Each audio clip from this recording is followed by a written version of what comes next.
Olá pessoal, eu sou André, sou professor de Química e este é mais um vídeo da nossa série sobre equilíbrios químicos, em uma abordagem voltada para o ensino médio. Antes de qualquer coisa, é importante ressaltar que vídeo não cumpre o mesmo papel que a aula presencial. Ele é uma ferramenta importante para a gente deixar o conteúdo disponível para os estudantes, mas não cumpre o mesmo papel. E neste vídeo especificamente, nós vamos tratar do deslocamento do equilíbrio químico, os fatores envolvidos nisso e como cada fator influencia. E se você não viu o vídeo anterior, com as ideias gerais sobre equilíbrio químico, eu vou colocar o link disponível aqui em cima para você. Esse vídeo anterior ficou bem longo e provavelmente vai ser editado mais para frente, mas está aí disponível para quem quiser dar uma olhada. Bora pro conteúdo? Só para retomar um pouco o conteúdo do nosso último vídeo, nós apresentamos as constantes de equilíbrio Kc e Kp, constante de equilíbrio em termos da concentração e constante de equilíbrio em termos da pressão parcial de cada uma das substâncias envolvidas. Essas constantes foram apresentadas de um modo que o equilíbrio químico fosse representado como uma situação onde a igualdade entre a velocidade e taxa de desenvolvimento da reação direta e a taxa de desenvolvimento, a velocidade da reação inversa. Então nós montamos as expressões igualando as equações cinéticas para a reação direta e para a reação inversa, obtendo que a constante de equilíbrio, de uma maneira geral, teria seu valor equivalente às concentrações dos produtos dividido pelas concentrações dos reagentes.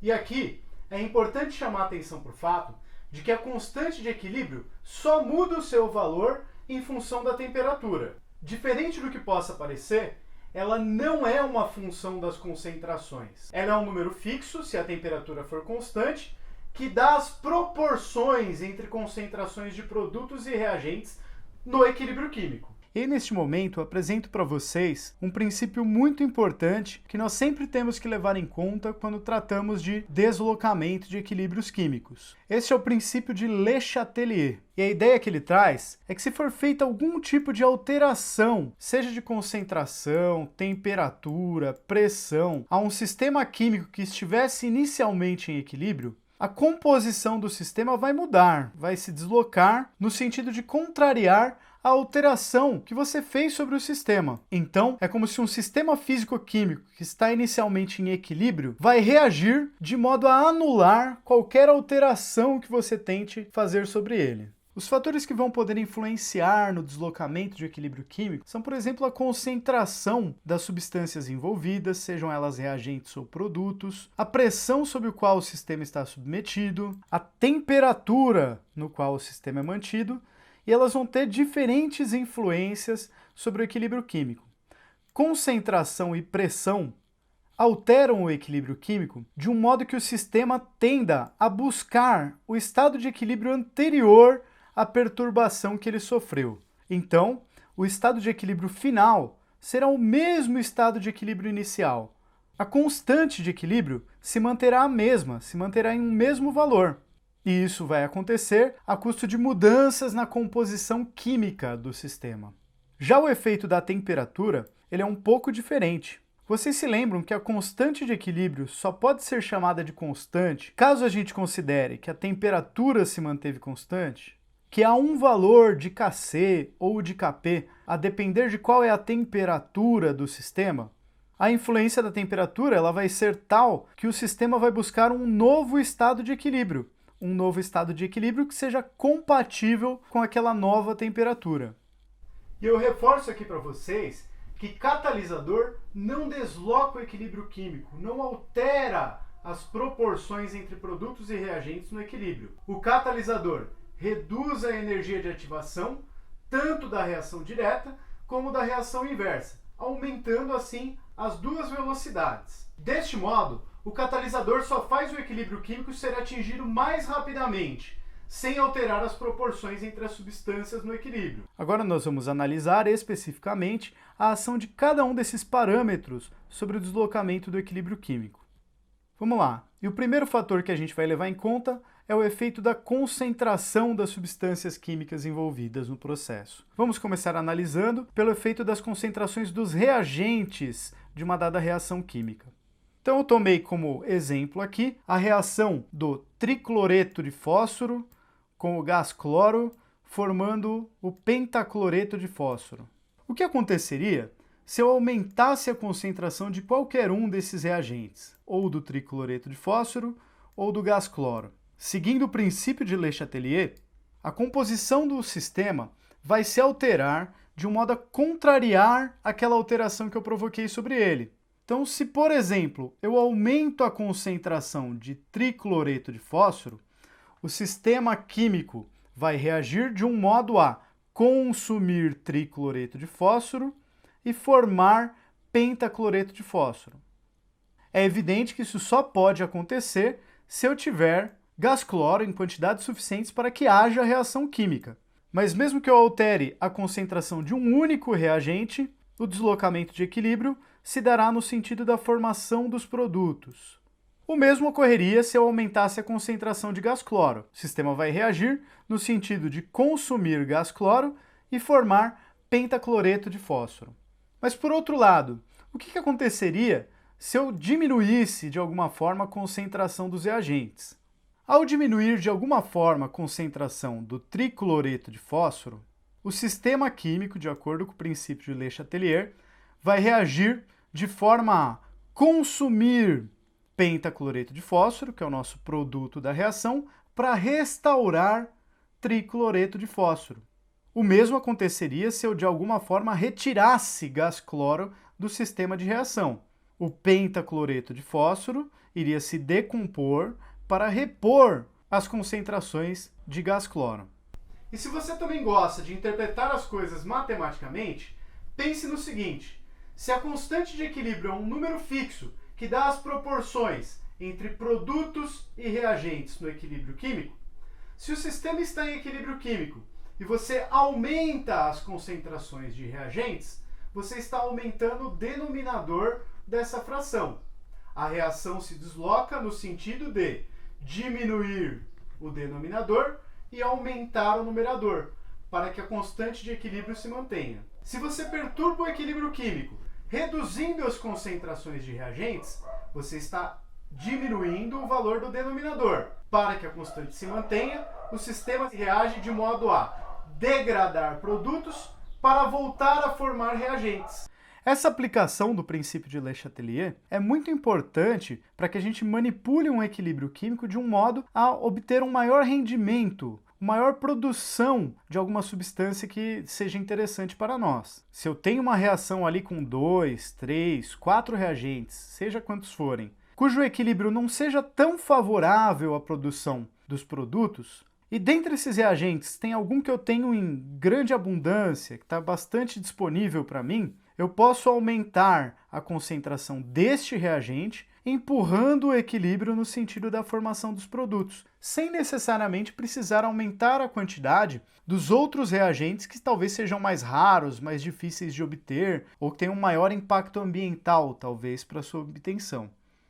Ainda observando o efeito da concentração, nós vamos analisar agora o efeito da concentração dos produtos sobre o equilíbrio químico. Ao aumentar nesta reação indicada aqui a concentração do produto, que é o pentacloreto de fósforo, eu perturbei o equilíbrio químico. O sistema reagirá de modo a degradar pentacloreto de fósforo, restaurando os reagentes tricloreto de fósforo e gás cloro. Então, o aumento da concentração dos produtos desloca o equilíbrio no sentido da regeneração dos reagentes. Se, por outro lado, eu diminuir a concentração de produtos, o efeito será o inverso. Ao diminuir a concentração de pentacloreto de fósforo nessa reação, o sistema reage no sentido de contrapor a perturbação que eu fiz ao equilíbrio, de fazer mais tricloreto de fósforo reagir com gás cloro, formando pentacloreto de fósforo. Agora, pensando matematicamente, a influência da concentração de produtos sobre o equilíbrio químico. Se o sistema está em equilíbrio e por algum motivo você aumenta a concentração de produtos nele, você aumentou o numerador da fração. O sistema reagirá de modo a degradar esses produtos e aumentar a quantidade de reagentes, mantendo a constante de equilíbrio como um número fixo que ela é. Por outro lado, se você reduz a concentração de produtos no sistema de reação, você está reduzindo o numerador da fração. Para que a constante de equilíbrio se mantenha como um número fixo, o sistema reagirá de modo a produzir mais produtos e consumir reagentes, mantendo a constante de equilíbrio como um número fixo. Essa aplicação do deslocamento de equilíbrio químico também pode ser bem interessante para aumentar a produtividade de uma reação química. Caso a gente deseje deslocar o equilíbrio para obter uma maior quantidade de produto, uma das alternativas possíveis é a gente retirar o produto, assim que ele é formado, do meio de reação. Ao retirar o produto formado, aquele material que continuou dentro do sistema vai buscar reestabelecer o equilíbrio e fará isso produzindo mais produtos. Em algumas situações também a gente não quer que forme produtos na reação, como por exemplo quando a gente quer evitar a decomposição de algum material. Então, se numa reação de decomposição algum dos produtos formados não for nocivo, não for indesejável, a gente pode aumentar a concentração deste produto que não atrapalha em nada para deslocar o equilíbrio da reação de decomposição no sentido da formação de reagentes. Desta forma, barrando o desenvolvimento dessa reação de decomposição. Outro caso é na hora de apagar um incêndio. Como um dos produtos da reação de combustão é o CO2, o gás carbônico, nós usamos extintores de gás carbônico para deslocar o equilíbrio no sentido dos reagentes da reação de combustão, tentando frear ali a reação e impedir que ela se desenvolva. Lembrando que além desse efeito, o gás carbônico do extintor também cumpre o papel de expulsar o oxigênio, que é um dos reagentes necessários para haver a queima. Um outro fator ali envolvido no equilíbrio químico é a pressão. Quando a gente tem uma reação química, principalmente se é uma reação como essa que nós estamos vendo, que envolve apenas gases, nós podemos perceber que as reações químicas muitas vezes alteram o volume ocupado pelo sistema caso ele seja mantido nas mesmas condições de temperatura e pressão. Neste exemplo da reação do tricloreto de fósforo com o gás cloro formando pentacloreto de fósforo, nós temos 2 mols de gás entre os reagentes. Já entre os produtos, nós temos apenas o PCl5, um único mol de gás. Se vocês se lembrarem lá dos estudos de gases ideais, se eu puder considerar esses gases como ideais, os gases estando nas mesmas condições de pressão e temperatura ao longo da reação química, os reagentes dessa reação ocupam 2 vezes o volume do que se eu tivesse só produto. Se eu tivesse apenas os reagentes dessa reação, eles ocupariam o dobro do volume do que na situação em que eu tivesse apenas produto. Então, essa reação direta ela se dá com contração do volume.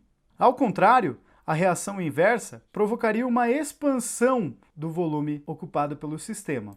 Aplicando novamente o princípio de Le Chatelier, se eu perturbei o equilíbrio aumentando a pressão sobre o sistema reagirá de modo a reduzir os impactos da perturbação que eu causei. Então, se eu aumentei a pressão, o sistema reage de modo a ocupar o menor volume, para contrariar o efeito do meu aumento de pressão. Então, se eu tenho uma reação que parte de 2 mols de gás para 1 mol de gás, o aumento da pressão favorece a reação direta.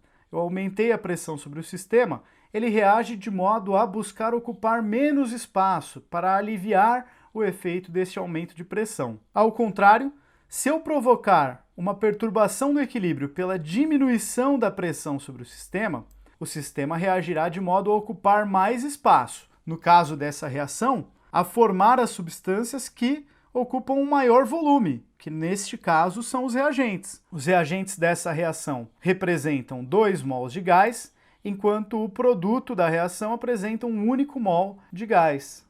E o efeito da pressão sobre o deslocamento do equilíbrio químico também pode ser observado na transformação dos estados físicos, como você pode ver nesse vídeo aqui em cima, do comecinho ali do ensino médio. Ao aumentar a pressão, o equilíbrio é deslocado no sentido do menor volume.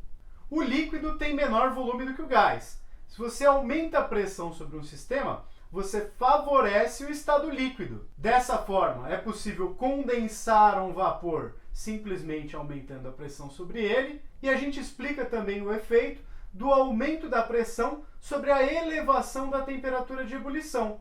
Uma temperatura de ebulição mais alta sob o efeito de uma pressão maior é uma consequência do favorecimento do líquido se comparado com o gás. Por outro lado, o efeito da diminuição da pressão sobre um sistema é o de favorecimento dos estados menos densos, dos estados que ocupam maior volume. Ao diminuir a pressão sobre um líquido, ele terá uma maior tendência a evaporar. Sob pressões mais baixas, as temperaturas de ebulição diminuem. E numa transformação de sólido em líquido, como que será que isso acontece? No caso específico da água, pode ser mais interessante ainda. Será que o efeito da pressão sobre a transformação de água sólida em água líquida é o mesmo que para as outras substâncias? Uma aplicação importante deste efeito da pressão é que se eu tenho uma reação química que se dá com contração de volume, meus reagentes ocupam mais espaço do que os produtos, caso estejam nas mesmas condições de temperatura e pressão. Se eu quiser aumentar a quantidade de produto formado, uma das alterações que eu posso fazer sobre o sistema é aumentar sua pressão. Ao aumentar a pressão, o equilíbrio é deslocado no sentido da formação de produtos, valendo o mesmo raciocínio para o caso de uma reação. Vamos pegar a reação inversa dessa que estamos discutindo. Se eu tiver PCl5 e quiser formar PCl3 e Cl2, o meu reagente, no caso aqui da reação inversa, ocupa menos espaço do que os produtos dessa reação inversa. Então, para favorecer a formação de PCl3 e de Cl2, uma das alterações que eu poderia fazer sobre o sistema seria a diminuição da sua pressão. Por fim, nós temos aqui o efeito da temperatura. Se a gente lembrar aqui do comecinho deste vídeo, a temperatura tem um efeito diferente da pressão e da concentração sobre o equilíbrio químico. No caso da concentração e da pressão, o sistema tendia a voltar à mesma condição de equilíbrio anterior à perturbação. No caso da temperatura, o sistema estabelece um novo estado de equilíbrio. E isso está representado aqui no fato de que a constante de equilíbrio para uma temperatura T1 é diferente da constante de equilíbrio para uma temperatura T2. Muda o número, muda o valor de Kc. O mesmo valendo para Kp. A uma dada temperatura, a constante de equilíbrio tem um valor. A outra temperatura T2, a constante de equilíbrio terá outro valor. Eu vou apresentar para vocês primeiro essa discussão na forma como ela normalmente é tratada no ensino médio e como ela é cobrada também em muitas provas por aí afora. Se vocês lembrarem lá de termoquímica, os processos endotérmicos são aqueles nos quais o sistema absorve energia na forma de calor durante a reação química. Os processos considerados exotérmicos são os processos nos quais o sistema libera energia na forma de calor em decorrência da reação química. Se o sistema está em equilíbrio, eu tiro ele das condições em que ele está e coloco ele numa temperatura mais alta. O sistema reagirá de modo a tentar reduzir a temperatura, então de modo a consumir aquela energia na forma de calor, favorecendo o processo endotérmico.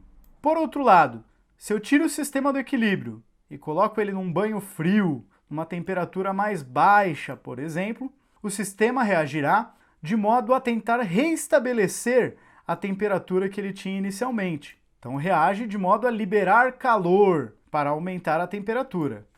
Reparem que do ponto de vista da cinética química, da velocidade das reações direta e inversa, o aumento da temperatura vai acelerar ambas as reações. Mas dito isso, explicado o modo como normalmente esse assunto é tratado em provas de vestibular, concursos e por aí afora, é importante a gente falar também sobre o real efeito termodinâmico da temperatura sobre o equilíbrio físico-químico. Do ponto de vista termodinâmico, nas condições mais comuns de trabalho de um químico, onde a pressão é constante e a temperatura também é constante, nós fazemos os processos abertos para a pressão da atmosfera e podemos muito bem fazer um banho-maria ou um banho de gelo para manter a temperatura constante. O critério para a espontaneidade de um processo físico-químico é a energia livre de Gibbs. O processo será espontâneo caso a variação da energia livre de Gibbs seja negativa, caso a energia livre de Gibbs diminua naquele processo. Do ponto de vista da entalpia, tudo bem. Aquele argumento de que os processos exotérmicos sejam favorecidos até faz algum sentido, porque num processo exotérmico, ΔH é negativo. Já no processo endotérmico, ΔH seria positivo. Mas o fator onde a temperatura se faz presente de maneira explícita, na verdade, é o termo -T ΔS, da equação para variação de energia livre de Gibbs. Se nós levarmos em conta que a temperatura nessa expressão aqui é a temperatura absoluta, temperatura em Kelvin, que sempre é positiva, e que ela está com o sinal de menos aqui atrás, então -T sempre é algo negativo. Aqueles processos que vão ser favorecidos pelo aumento do valor de T são os processos onde a entropia aumenta, onde ΔS é positivo. Negativo com positivo fica negativo, com positivo continua negativo. Então os processos onde a entropia aumenta são favorecidos pelo aumento da temperatura. Os processos onde a entropia diminui, onde ΔS seria negativo, são desfavorecidos pelo aumento da temperatura. Com um valor mais alto da temperatura, menos com mais, menos. Se a entropia diminui, ΔS é negativo. Com menos, mais. Então, temperaturas mais altas fariam um termo alto de valor positivo que ia atrapalhar do ΔG do processo ser negativo. Para a reação específica que nós vínhamos discutindo, esses dois fatores se equivalem. A reação do tricloreto de fósforo com o gás cloro é uma reação exotérmica. Então, a reação endotérmica é a sua reação inversa. Nós vimos agora há pouco que o aumento da temperatura vai favorecer essa reação inversa. Do ponto de vista da entropia, o resultado é equivalente. Nós temos uma reação em que todos os produtos e reagentes são gases. E no lado esquerdo aqui da reação, nós temos 2 mols de gás. No lado direito, apenas 1 mol de gás. O estado de maior entropia, onde há um maior número de formas de distribuição daquela matéria e daquela energia, é o estado com 2 mols de gás. Então, do ponto de vista da entropia, também faz todo sentido que temperaturas mais altas favoreçam essa reação inversa, onde há o aumento da entropia. Do mesmo modo que temperaturas mais baixas favoreçam a reação direta, onde há diminuição da entropia. Um outro caso, onde aquele critério de que o aumento da temperatura favorece o endotérmico dá certo, é nas transformações de estado físico. A transformação de vapor de água em água líquida é um processo exotérmico. O vapor de água precisa liberar calor para se tornar líquido. A transformação de água líquida em vapor de água, este sim é um processo endotérmico. A água líquida precisa receber calor para virar vapor. Nós sabemos que temperaturas mais altas realmente favorecem a formação de vapor de água a partir da água líquida. E aqui o critério da entropia também bate. O estado gasoso, ou vapor, possui maior entropia do que o estado líquido.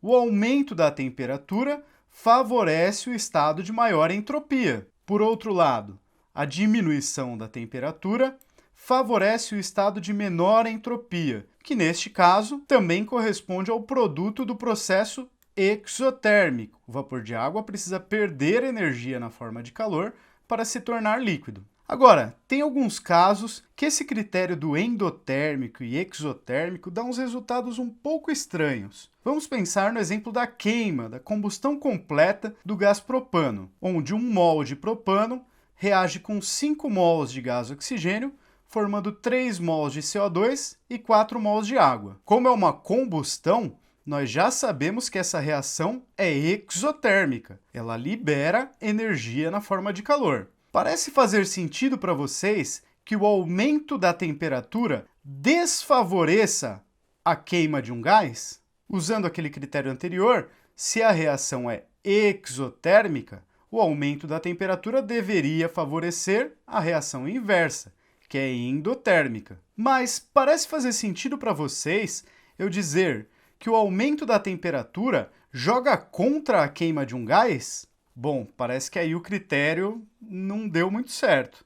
Mas se nós olharmos para o critério termodinâmico, que é o critério do aumento da entropia, a reação de combustão do gás propano parte de 6 mols de gás, 1 de propano e 5 de gás oxigênio, e forma 7 mols de gás, 3 de gás carbônico e 4 de vapor de água. partindo de 6 mols de gás para 7 mols de gás, esta reação promove um aumento de entropia do sistema. E aí faz mais sentido o critério termodinâmico, né? Se a temperatura aumenta, é favorecido o processo onde a entropia aumenta. Então, no caso aqui da combustão, este critério aqui falha. Mas o critério termodinâmico, que é o critério físico-químico, realmente permanece valendo. Bom, pessoal, é isso aí. Espero que vocês tenham gostado. No próximo vídeo dessa sequência, nós vamos tratar dos equilíbrios iônicos. Fique de olho nos próximos vídeos do canal e até mais!